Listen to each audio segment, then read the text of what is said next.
Hello and welcome to the Dinosaur Man News and Reviews. I'm Andy Hughes. I'm here with Alex Hudson. Officially the third greatest tribute act to Rachel Stevens in the East Midlands. Yeah. 2013. Because we stopped after that, or they stopped giving us the award after that. Well, they didn't run the competition after Rachel Stevens submitted that lawsuit against them, remember? What was our name? What was our tribute act name? I don't know. I haven't thought that far ahead. Rachel Heavens. Okay. It's good. Sweet Dreams, my... No. Don't start saying the name of the song and then not have an answer. No, what I like is that I was confident that you must have had something there, but you didn't. No. It's fine. It's No, fine. I got nothing. You don't have to be always switched on. Oh, no. Like, I just had a funny thing that I thought would be a good thing as like an intro. Yeah, and then I tried to you actually questioned it as what was that. Never set something up with, and what was the name of that thing, unless you are absolutely 100% confident that I will yes and myself. I tried to because I usually please don't myself. I tried to yes and you and oh god in myself. Okay. Welcome to the episode, guys. Yeah. How are you doing? It's cold here. Hang on. Who are you asking? Everyone. Including you. Yeah, it's cold. Is it snowing? But we'll put the heating on after we record, and that'll be nice. Oh, yeah, guys. That's our little treat for after we're done. But right now, we're recording in an igloo. We're recording it in the Ice Palace from Die Another Day. Yeah, we're recording in Reykjavik's Ice Hotel or whatever it was. Come on, guys. Send that laser beam down. Let's warm us all up. Yeah, but like, it was. Is it good that was the plot? No. Was it something about global warming or no? Something like that. Yeah, Something like that. ahead of its time, maybe. But yeah, so we are talking from snowy England right now. Mm-hmm.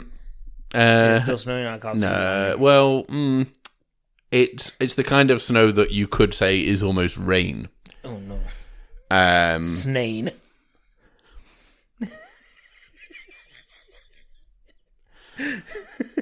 Okay. But welcome to the episode, guys. Like, we got a lot to get through. Maybe, who knows? Have we? I don't know. I don't know. Maybe this will be the quick episode that we always talked about. As far as I know, we've got 3 things to actual review. We've also got a new segment that will be running for a few weeks until the series ends. Okay. Yes? Is this correct? You've got 1 thing to review, I've got 2 things to review. Yes. And then we have new segment, special secret new segment. Just wait, guys, we've got a new jingle for it. So what are we reviewing? Okay, so, no. Special secret new segment, I don't want to unveil it because I've done a theme tune specially for it. Okay. But we are going to be reviewing Pieces of a Woman, The Rental, and Songbird. Yes. And we're also going to be talking about some news. Mm-hmm. And I know what you're thinking, guys. You're thinking, why did you not do a news and reviews last week? We already explained this to you. We don't like doing the work.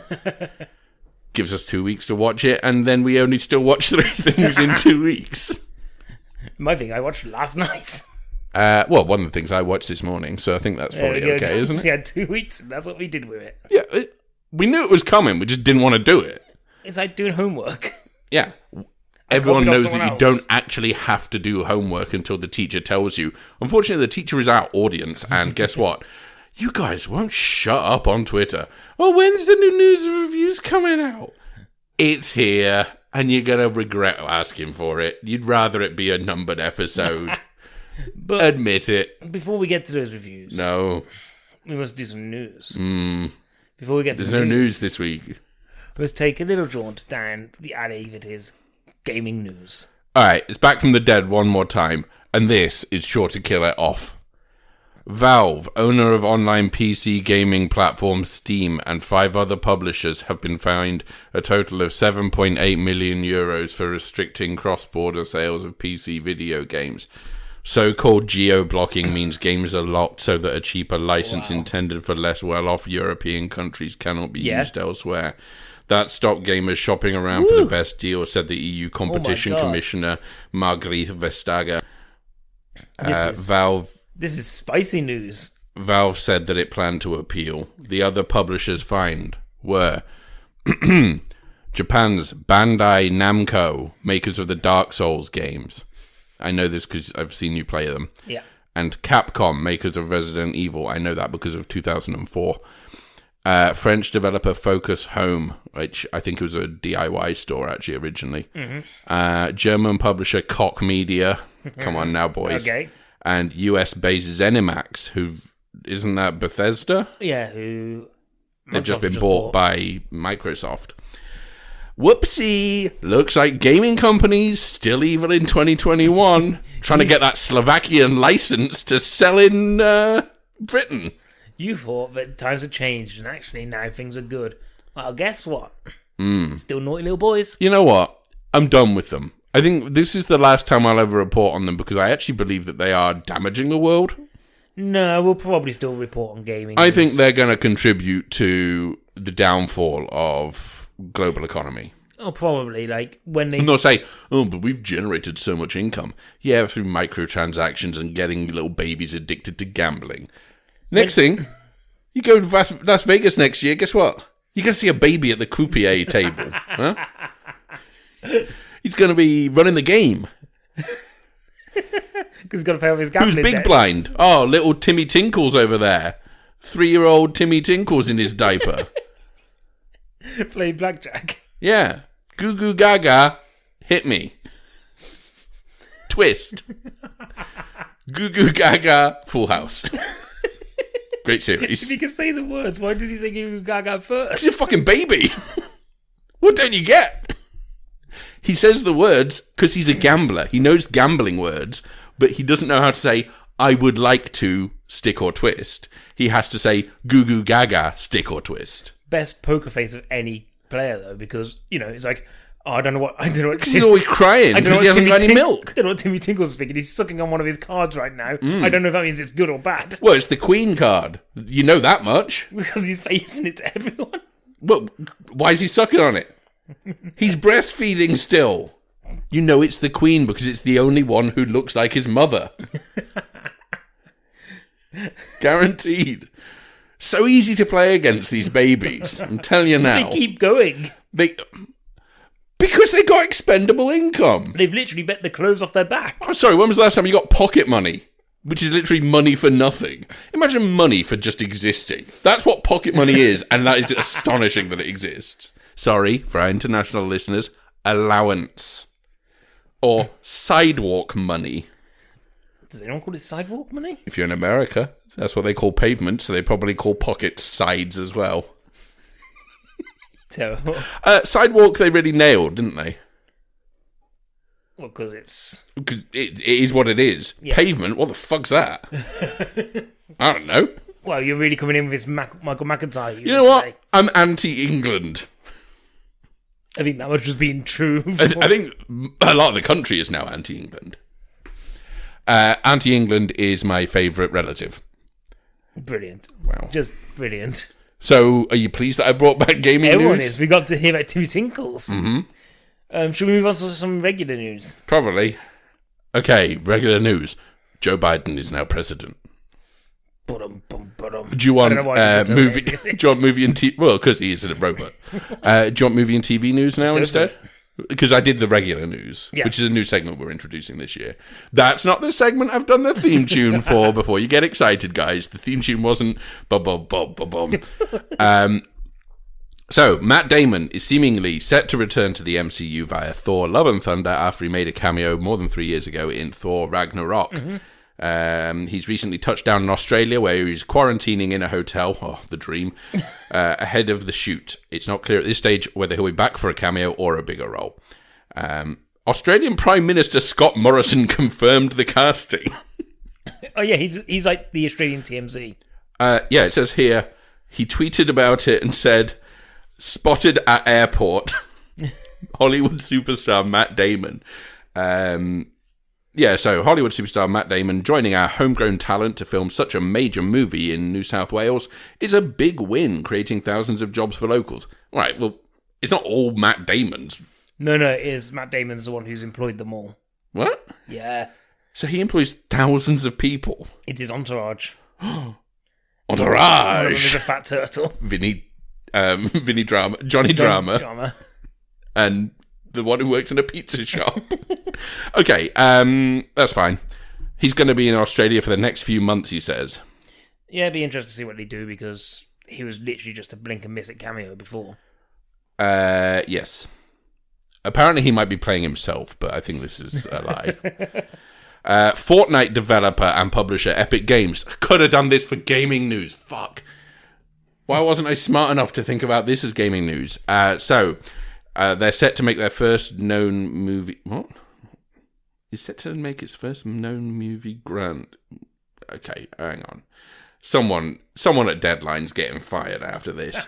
Fortnite developer and publisher Epic Games is set to make its first foray into animated movies with the animated feature film Gilgamesh, based on the hero from ancient Mesopotamian mythology, which obviously we all knew about, right? Yeah, sure. Okay. And a Gargamel. The Smurfs kind of ripped off the Mesopotamians. Is he Gargamel? So through the the Epic Mega Grants program, the developer is supporting Latin American animation studio Hook Up and Argentinian firms Duerme Vela and Film Sharks on the project, which will use Epic's Unreal Engine technology to chart the exploits and adventures of the king-turned-deity Gilgamesh, who was immortalized in the epic poem. I'm not surprised. Like, Epic do these kind of animated films pretty much for each one of their game, like each one of the Fortnite games. It'll be that style, and it'll bring all those Fortnite fans into a cinema. Like, it seems like a no-brainer. I'm surprised it's taken this long before they've done it. Well, so what's interesting is that it's done through this Mega Grants fund. So it's not an in-house development for the company. Oh, so it might not even be that style. No. It's so my guess is it will be the style of the was it an Argentinian? Yeah. A Latin American animation studio, Hook Up. So if they have previous work, then maybe that will be it. Yeah. People will hate on it because it's Epic, unfortunately. And people don't like Epic as a business model. But it was supporting lesser creators, like people who haven't got that money to be able to put something out that big, and something with Epic's name out there will get eyes on it. Then so be it. So it's using the same, So it's using the same technology that the game uses. Buenos Aires-based firm Hook Up, who have done Winnie the Pooh 1, 2, 3s. There you are. Go and watch Winnie the Pooh 1, 2, 3s, and you'll be able to find out maybe. Okay, cool. That's it. That's the news. Yep. Not all of it, guys. Don't worry. Cardi B's going to be in a movie. Mm-hmm. Another one. So, Cardi B has scored her first leading role in a movie. She's set to star in Paramount's upcoming film, Assisted Living, being described as a raucous comedy, you should hope so, with tremendous heart. Oh, good. It'll be a bit of a... Kevin Hart is not confirmed, sorry. Oh, okay, my bad. But Ken Tremendous is... because it said tremendous heart. Okay. In the vein of... Okay. They've already said that it's going to be in the vein of the following films. Classic funny films like Tootsie, Sister Act, and Mrs. Doubtfire. Big shoes. Do you think it's going to be more like White Chicks than Mrs. Doubtfire? I think it's going to be more Big Mama's House. So it follows Amber, Cardi B, a small-time crook who finds herself in over her head when a heist goes wrong. So far, so Sister Act. She struggles to find anywhere to hide. So far, so Sister Act. Running out of options, Amber disguises herself as an elderly woman. So far, so Mrs. Doubtfire. And hides out in the one place no one will look. Her estranged grandmother's nursing home. Hilarity ensues. Paramount won rights to Assisted Living in a competitive bidding war in the spring of 2019 and have just been waiting for someone to come along to actually star in it. I'm guessing they approached Tom Cruise a bunch of times. Script by Kay Oygun, who is a writer for This Is Us. Okay. So this is good. Could work. I don't know. Maybe it will happen.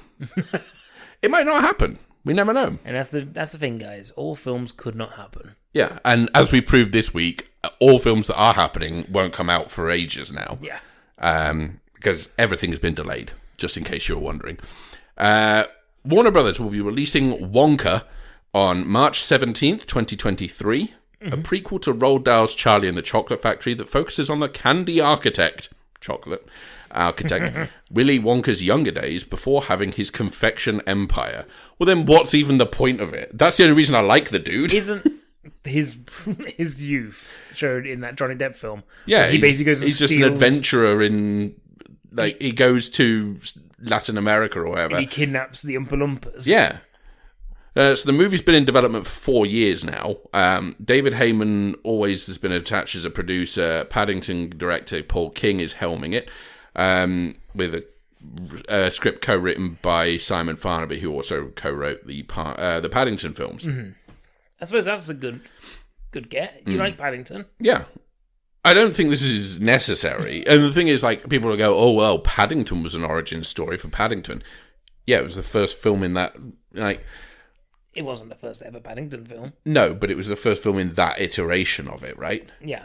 I don't need to see... And it was an origin story in so much as the first 5 minutes he was in Peru and then he was in London. You gotta get him to London. But this one's going to start with him in London and ending up in Peru. Well, this is true. Apparently, Timothée Chalamet or Tom Holland are being eyed up, but no confirmation on any of them having talks. I think this will suck. Maybe. The good news is there's no other wide releases dated for 17th of March 2023, so Warner Brothers have really cornered the market there. There could be no other films released that weekend, and I don't think I would see it. I might not even be doing the podcast by that point. What if they banned podcasts? Wow, that's the future. Well, if this is the last episode ever, guys, just keep that in mind. Never let them forget that every episode could be the last episode. Because, like, God forbid, if you die during the week, okay, I'm never doing this podcast again. I don't want to revisit those wounds. I wouldn't even release one saying it had happened, and I wouldn't tweet about it either because I'd feel that's too disrespectful. If I die during the week, guys, let everybody know that Alex did it. Thank you. This is my cry for help. Mm-hmm. You give me enough reasons to do it. I'm not saying you're asking for it, but I am saying, like, you're pushing me. You're pushing me. Any more news? Yes, Darren Aronofsky is doing a new film called The Whale, which is based on a play from 2002, I think it is.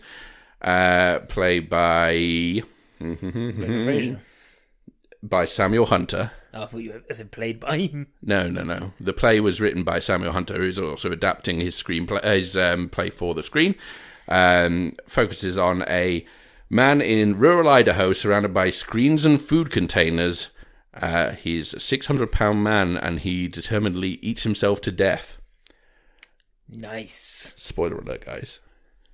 Might not be how it ends. I've not read past that bit on playnotes.com. So, that'll be that. Strange choice for Aronofsky, but I'm sure he's got his reasons. We'll find out what they are in 3 years' time. But the reason I said Brendan Fraser is because he's who's been attached to Star. Yes. And I'm glad that Brendan Fraser's doing more work. Mm-hmm. I've missed him. He'll be back. There's a point in time when Brendan Fraser was the most handsome man in the world. Yeah, 1997. Yep. Wow. What a hunk. All-time classic hunk. Big movie star, man.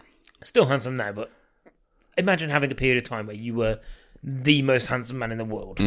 And you only come third in the race of who was in the not the Aviator, the Rocketeer, behind Billy Zane, who wasn't in it, but is in it in my head. And then the guy who was actually in it is second in who was in it in my head.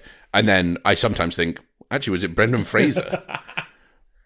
So he's always third place, but, you know, he's only one behind the guy who was actually in it. So that's pretty good. Billy Zane's done absolute wonders to get to number one there. Hey, speaking of wonders. Yeah. WandaWatch! Told you I'd done a new sequel. I mean, a new theme tune, whatever. So, continuing... Beautiful. Yeah. Continuing in the vein of last year's very successful WandaWatch. Sorry. Oh, shit. I actually think I've deleted the source file. I can't do the theme tune. Can't wait for the theme tune for Falcon and Winter Soldier. Ooh. Oh, no, I know that's going to be already. I think we all do. Remind me of Smash Brothers when it comes to the time. Okay, cool. WandaVision. Yes. Is a new series on Disney Plus. Mm. First 3 episodes have come out. Yes. We have watched them. You watched all 3 now? Yeah, you have. I've watched all 3 and you've watched all 3. Guess what, guys? It's our new show that we watch different times, weirdly, because together. Andy doesn't actually want to watch anything with me. And anytime he says, oh, I just want a new series for us to watch together, I always say, like, oh, you'd be surprised. And then the next time one happens, all of a sudden he's watching it solo. He's watching it with Alden Ehrenreich.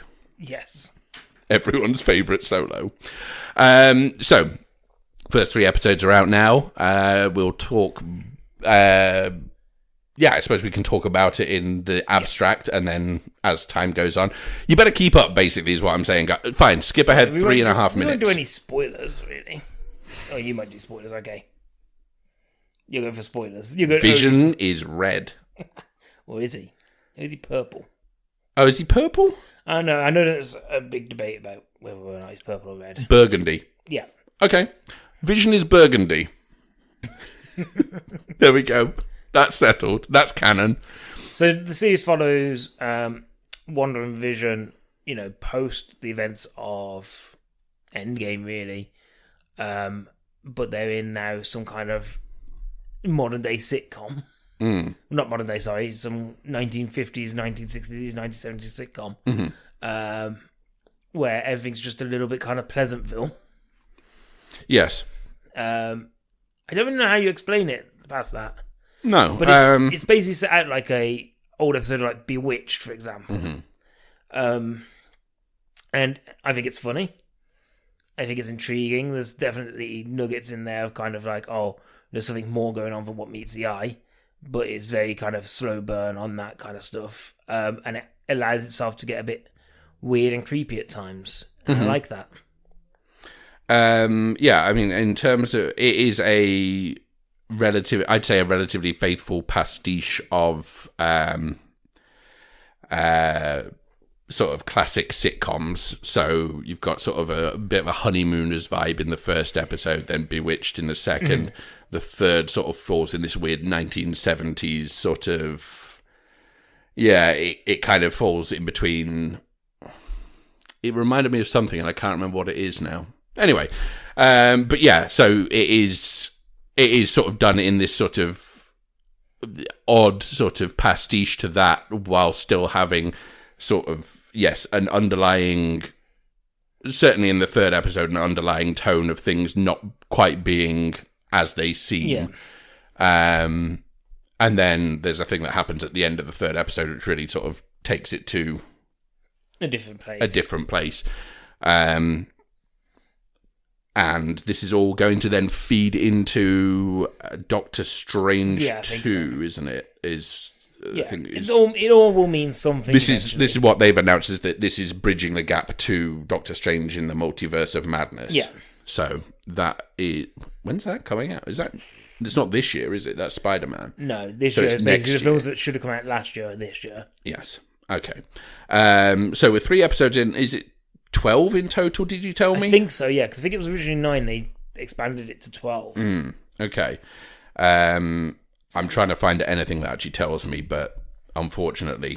I think Elizabeth Olsen and Paul Bettany are great in this. Yeah. Paul Bettany basically does a Rick Mayall impression in the second episode, and I loved it. I loved every moment of that.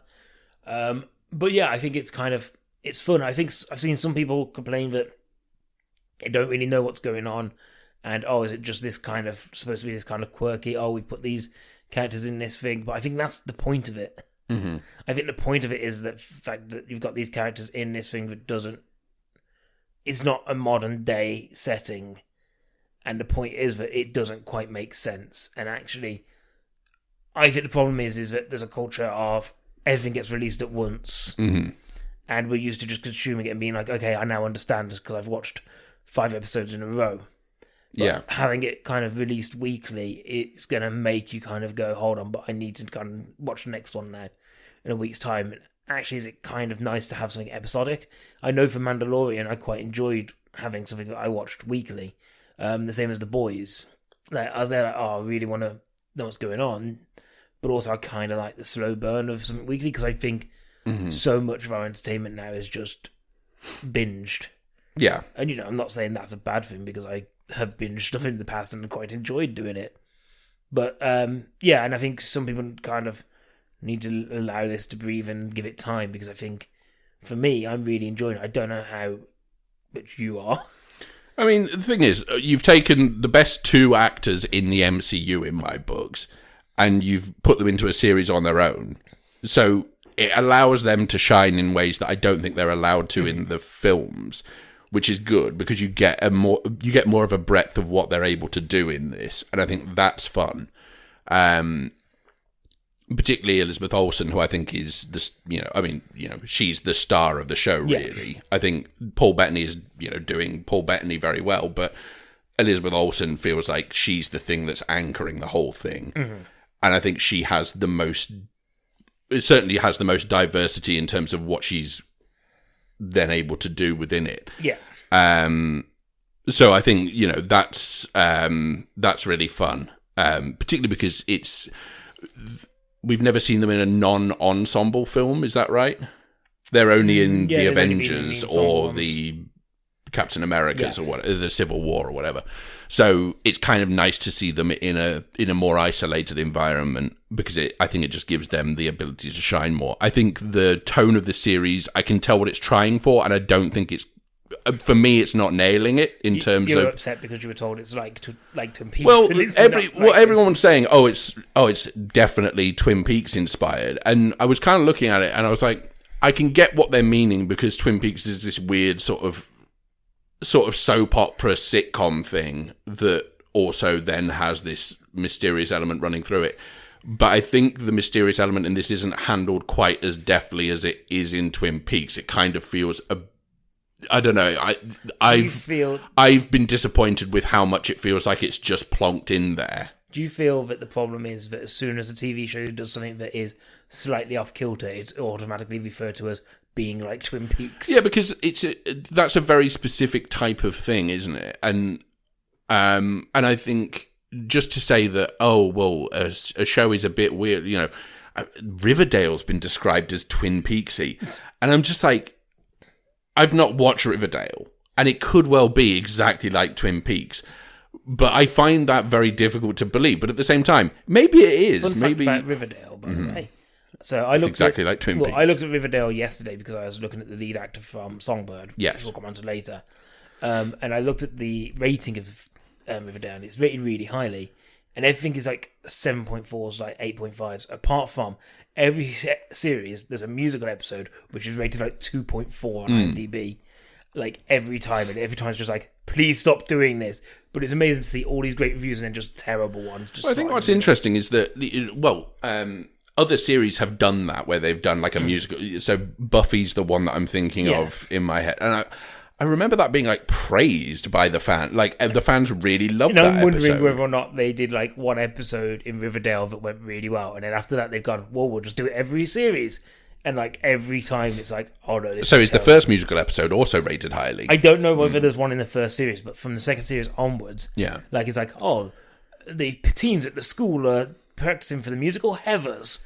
And it's like, oh no, here we go. My kind of school, I'm going. Maybe you should get into Riverdale. I mean, what I'll say is, for the sake of WandaWatch, yes, I will continue watching. I'll continue WandaWatching. I thought you were because at least then it gives us the divergence of opinion. Gives us something to talk about. Well, because I think.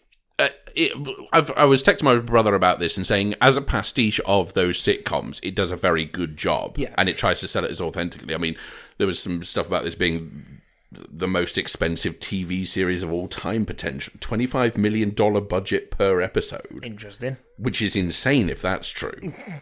But, there's no getting away from the fact that I think on a thematic level, it really gets the tone of the sitcom it's pastiching that week. Yeah. And I think that's interesting.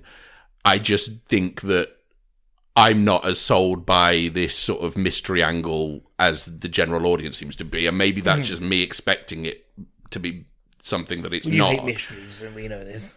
Well, no, because I like mysteries. It's just, I think it's... Okay. But yeah, I mean, we'll see. I mean, I enjoyed the third episode more than I enjoyed the first two episodes, because I thought the first two episodes handled the mystery stuff less well than the third one did. Mm-hmm. And then the third one, I think, maybe is now too much mystery as well. Yeah, but maybe I do hate mysteries. The second one, I love the magic act. Like, the magic show I thought was great. I had a great time. I'll watch it again. I'll WandaWatch it. I'll WandaWatch it as well. I don't really know what we have to say about it, other than we'll just keep on. We'll wrap it up at the end of the series anyway. What is next? Okay, reviews. Here we go. What a week it's been. Mm-hmm. What a week. That's unrelated to the reviews. It's just, it's been a week, guys. It's been a week. So I'll start with The Rental. Give you more time to prepare. So The Rental is a horror film directed and produced by Dave Franco, co-written by him as well with Joe Swanberg. Opened in America in, I think it was June, July time last year. Was I think it was like the second movie that topped both of the box office through drive-in performance and VOD at the same time.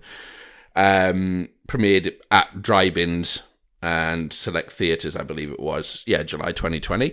And then has just had a UK release this Friday on Amazon Prime. Who've picked up the international distribution, or certainly the UK. So The Rental is... so it's a story of four people who go to a Airbnb type thing for the weekend, and upon arriving there, they get into various different discussions with each other about things, and skeletons are unearthed. And then all of a sudden, people start getting picked off by a masked killer.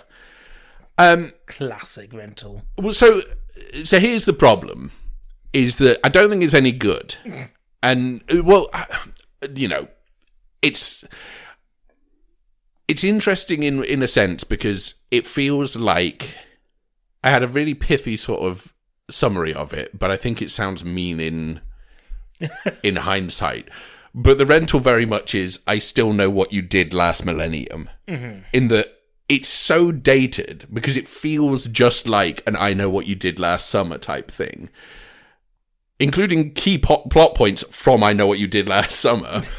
And then it then sort of evolves into this thing where you're watching it and you're going, all of this has been sort of satirized by this point to death. And actually has been satirized 20 years ago in Scary Movie. And if I'm now watching something in the 21st century, 21 years into it, thinking, odd that they've gone with this. And it kind of feels like, maybe Dave Franco wanted to make a classic 90s sort of slasher movie, but then also have half of a mumblecore film in there at the beginning, which doesn't...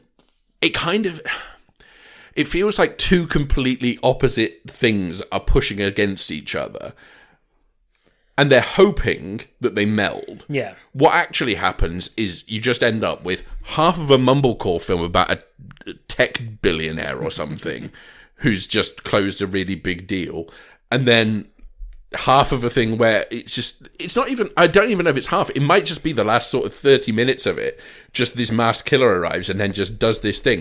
And I was reading up on it afterwards, and Dave Franco said, I've left the ending deliberately ambiguous because I've got some strong ideas for a sequel. Yeah. My strong idea for a sequel is don't fucking do it. It is, it's available on Netflix. It's available on Amazon Prime now if you're in the UK, certainly, and I think it's on VOD, potentially on Amazon Prime as well, in the US. Would I recommend it? No, I don't think it's particularly good. The thing is, it's got Dan Stevens in it, right? Mm-hmm. And after we were talking about Eurovision last year, and at the end of the year when we were talking about Eurovision with regards to the worst film of the year. Yeah. I'm worried that this is not going to do good films anymore. So I suppose if you're a Dan Stevens or an Alison Brie completist, then go and watch it. Or if you're thinking that, hey, this might be the start of another breathtaking career for a Franco, I don't know. I don't know if it is. I would not recommend, but hey, if you haven't seen any horror movies from the last 30 years, you might think this is original. Should I talk about another Amazon Prime movie? Yes. So, on Amazon Prime, the film Songbird, which is the Michael Bay produced, Adam Mason written and directed film that has to be ordered because it was done entirely throughout the pandemic. So, it was done all while in lockdown. Yeah, I think it started filming in July last year, was it? Yeah. Basically, the plot is, so I've got here, in 2023, a pandemic ravages the world and its cities, centering on a handful of people as they navigate the obstacles currently hindering society, disease, martial law, quarantine, and vigilantes. It stars people like KJ Apa, Sophie Carson, Craig Robinson, Bradley Whitford, Peter Stormare, Alexandra Daddario, someone else, Paul Walter Hauser's in here as well. It's pretty terrible. Paul Walter Hauser. Like, it's pretty terrible. Like, for starters, the leads of our film are, like, we're supposed to believe in this star-crossed lovers kind of film of Nico, our main character, has immunity and his girlfriend he's never physically met, but they're in love. And her mother falls ill, and they're going to be taken to the quarantine zone, which, you know, the film sells quarantine as basically this thing of you go there and you never come back, and it's all on fire, and nobody lives there happily, and you never hear from anyone. And it really plays on those kind of fears. But they're a really boring couple. And everyone in this film is really boring. And you've got Paul Walter Hauser playing this guy who, you know, he was I think he was like Iraq or Afghanistan soldier who came back from the war, and he started kind of sheltering from the public before the pandemic even hit. Sure. Because he didn't want to go outside and see people. And, you know, he decided that he wanted to stay indoors. And then the pandemic hit, and now he's forced self-isolated. And he was like, oh, I'm isolating before it was cool. But it's handled with such a heavy hand that his character just seems like this weird kind of weird stereotype. And all of the characters in the film feel like that. It all feels like, we want to talk about loneliness in the digital age and stuff like that, and how this pandemic has affected people in terms of kind of forming relationships, and how people take chances to try and make sure that they can live outside the rules and the tyranny of, you know, because the government will put a gun to your head unless you show that you've got this immunity band. And, you know, this is how the government are going to control this pandemic and stuff like that. And so the main problem is the one that I thought would be the case, which is the film seems really inappropriately timed. Like, I thought there was something really soulless about writing an apocalyptic movie about a current pandemic that's killing people, thousands of people per day, and doing it for high drama. Like, it seems really badly timed. But when they use it, like, one of the characters' catchphrase, like, Peter Stormare is kind of hamming it up a treat, as apparently because we need a villain that isn't just a virus. And one of his catchphrases is, stay safe, sane, and sanitized. I'm like, for a pandemic that is affecting mental health on astronomical, you know, scales, it seems really weird for that to be your kind of go-to line. But then it seems like it's almost like they went, oh, we want it to be a film that, like, it seems like the world has ended and everything is, you know, it's the end of days, Mad Max. You've got, like, Ferris wheels that have rusted in half. It's been 3 years. Yeah. It's been 3 years. It's just poor quality iron. Yeah, like, it's got to be, like, poor quality mechanics. But then it's also like, but also we want this to be really realistic of, like, this is what it would be in a pandemic. Sure. And it doesn't know where it wants to stay. And the biggest crime this film commits is it's just not interesting. Yeah.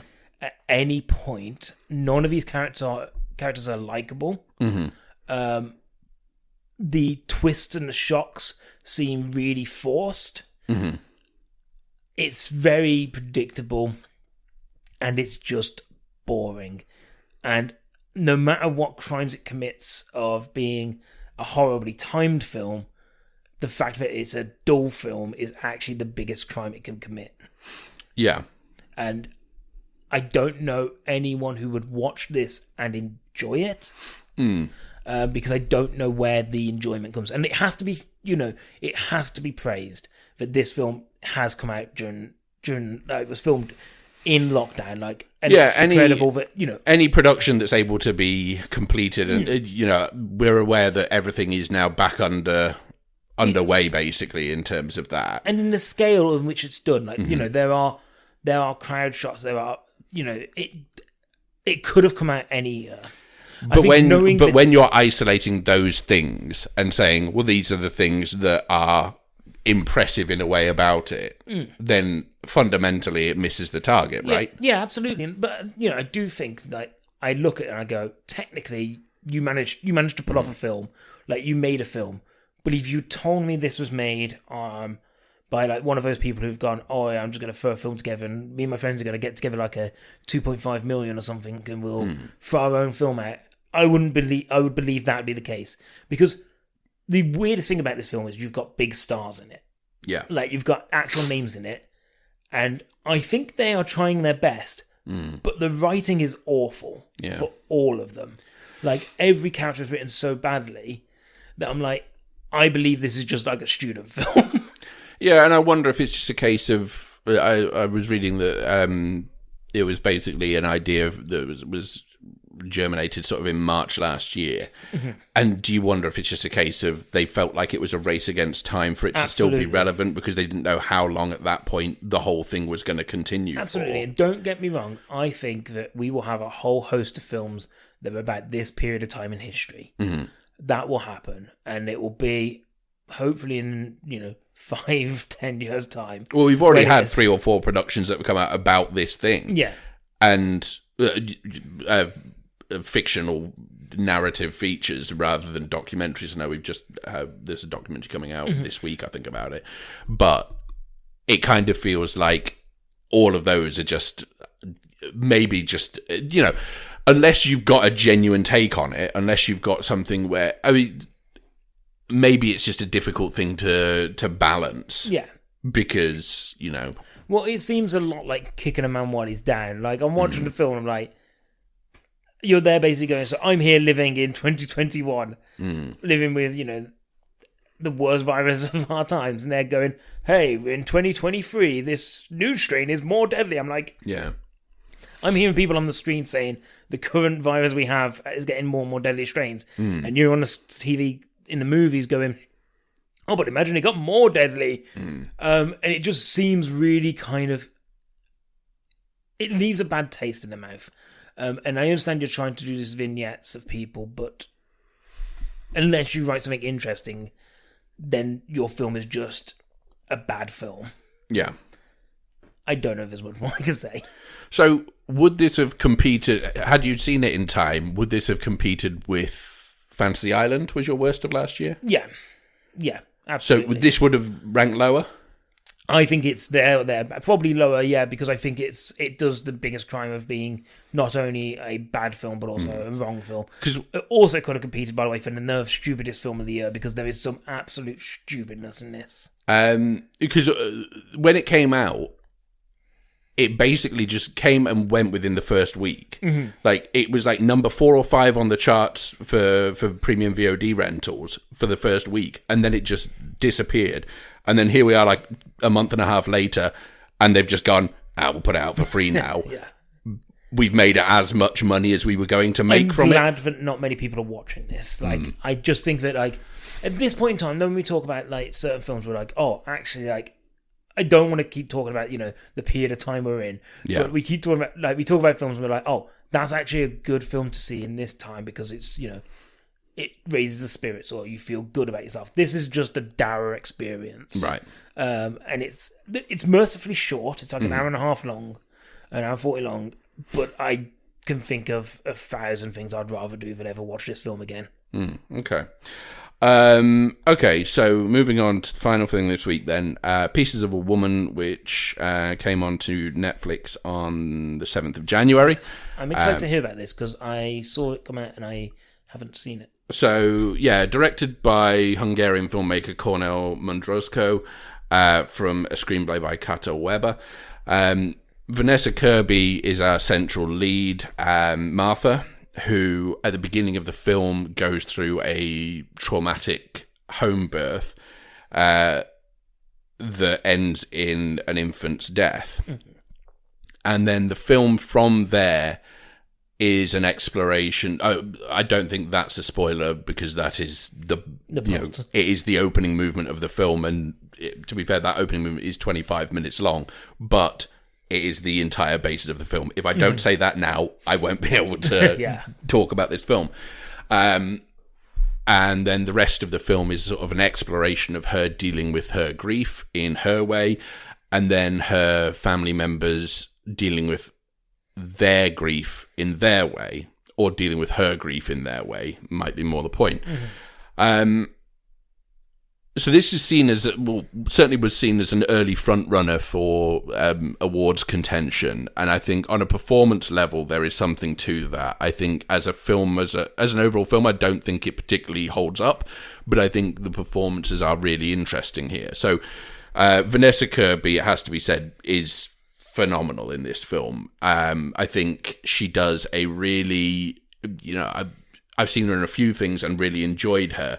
And then this is clearly just a film where she is showcasing her ability as a performer. And it's not, it's one of those performances where it doesn't necessarily feel like it's being, often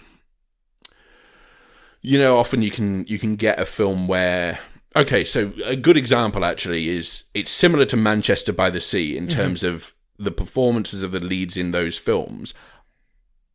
They aren't necessarily what Casey Affleck's performance in that film is quite downplayed. Yeah. And at times, Vanessa Kirby's performance is very downplayed in here. And her coping with her loss is just trying to get back to her life as it was before. And the obstacles standing in her way, other than the unresolved stuff there, is that everyone else in her life wants to make sure that they are seen to be doing everything they can that they believe is the right thing to do in that instance. So that includes her mother, played by Ellen Burstyn, who's just fantastic, gets, I think it's 12 or 13 minutes of screen time in the whole thing, but it's just great. Her concocting this idea of, we need to, the midwife who attended your home birth, we need to sue her for negligence, and we need, don't you want someone to pay for this? And there is a really sort of interesting dynamic that sort of unfolds there. The issues, I think, for me were that, other than the performances, which I think are very good, the film itself ends up, so, for example, that negligence lawsuit thing that's brought up, it really ends up feeling almost unbelievable in terms of how it comes to pass and the setup for how it works. There's characters who are introduced purely for the convenience of, they'll help us with this lawsuit thing. Yeah. And then you're going, okay, but they're also family members and they've also got this personal connection here and this, and that. And you end up kind of going, I don't think that stuff works. And ultimately, that's a disappointment because the film itself could have been and I think it still works as an exploration of grief and as an exploration of someone coming to terms with a huge, devastating loss and trying to juggle their own feelings with also being pushed and pulled in, 7 different directions by their partner, by their mother, by their sister. It feels very much like it's this really interesting character study that is wrapped up in this film that is actually less interesting because it feels more unbelievable. And the fact of the matter is, you've got a really believable performance at the heart of it. But I think the film itself maybe fails to be that exploration of grief that it tries to be, whereas the performance still manages to do that. So it's a difficult one, because I want to say I would recommend it purely based on those performances. And I think Vanessa Kirby and Ellen Burstyn are very, very good in this. But there are... So, is this eligible for the Oscars? Yes. And do you think that it's the kind of performance that could I think in the conversation? So I think Vanessa Kirby will get nominated. I think Ellen Burstyn will probably get nominated for Best Supporting as well. Everything I'm reading seems to be indicating that as well. And after seeing it, I agree that those are... But I think the ones that were saying, oh, well, Best Picture maybe, or Best Screenplay, I'm there going, I don't know. I don't know, because I would say that the performances are the reason to watch this film. And if you're interested in seeing them, and if you might watch it and feel like it completely gets that right. And if you do, then, good, because that's clearly what it's aiming for. And you can tell it's aiming for that. I don't think it ever tries to feel cliched, but it does. For me, it did. But I can't guarantee that that's going to be the same for everyone. But I think Vanessa Kirby's performance is as good as any I've seen. We're talking about Viola Davis in Ma Rainey. It's up there with that in terms of just the quality of the acting on display is really good. Yeah, I saw some comments underneath, because I saw a clip of this put out by Netflix, basically saying it was up, and that's basically the reason I knew it existed. And I saw some people underneath saying, I've been through similar situations, and the film gets that, and it's not a nice watch. Like, it's not pleasant viewing, but it at least seems honest. Yeah, I mean, the big sort of pull to it at the start was the fact that this 25 minute birth labor and birth sequence at the start is a long take. And you kind of go, okay, so is it, and that is a really difficult scene to watch. That whole section is really agonizing. Yeah. And that's great. And that's when it's at its best, I think. And that's the opening of that's the problem, is as a film, that's its best, but the performance continues through. And I think that's, so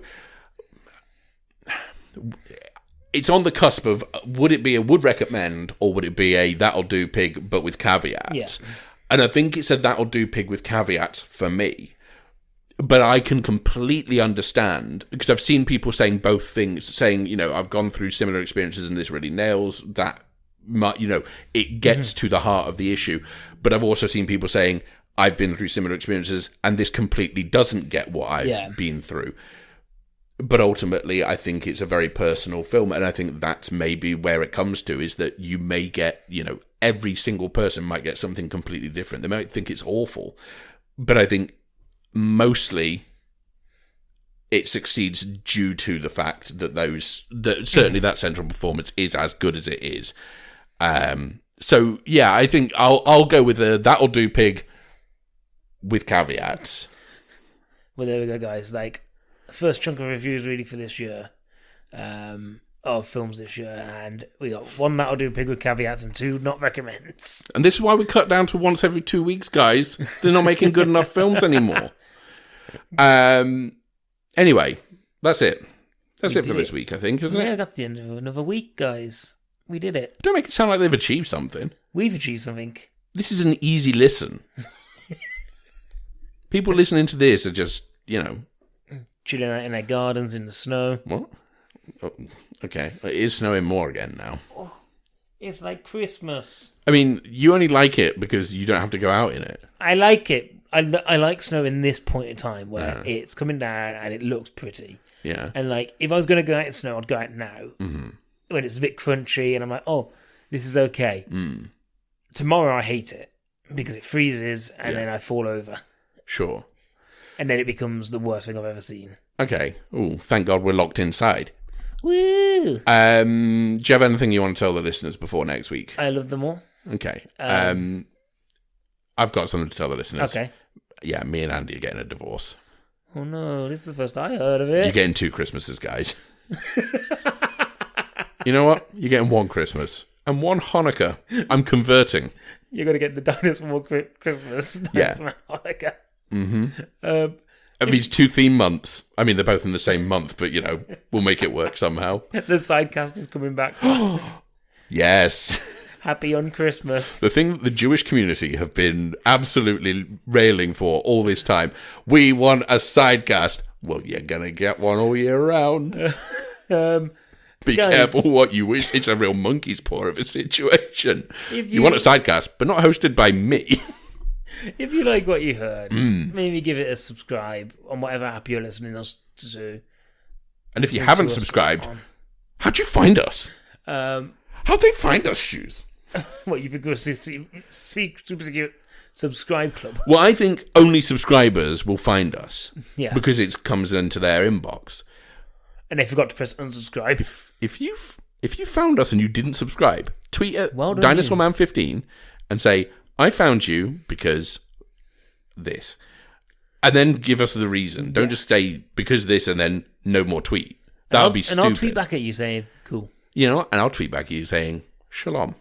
And I'll tweet back at you a gif of the Fonz. And then I will delete our Twitter account. Because I've said we will never tweet a gif of the Fonz again. Not after last time. But that's where you can contact us, guys. The best place is at DinosaurMan15 on Twitter. Johnny Neves did the theme song. Tell us we're wrong about movies. Yeah, we are. Tell us we're right about movies. It makes us feel better. John Neves did the theme song. This week it was whatever, I don't know. It was sung by a songbird. Ah, well, how about that? And here we go. This is the end. And we wrap every episode up exactly the same way. For any new listeners, we've always wrapped the episode up exactly the same way. Happy birthday to whoever it is whose birthday it is today. If you're listening and it's your birthday, I got you a bicycle. Just go outside, open that front door. There it is. Unwrap that present. It's a bicycle, brand new bicycle for you. That's how we end every episode. See you later, guys.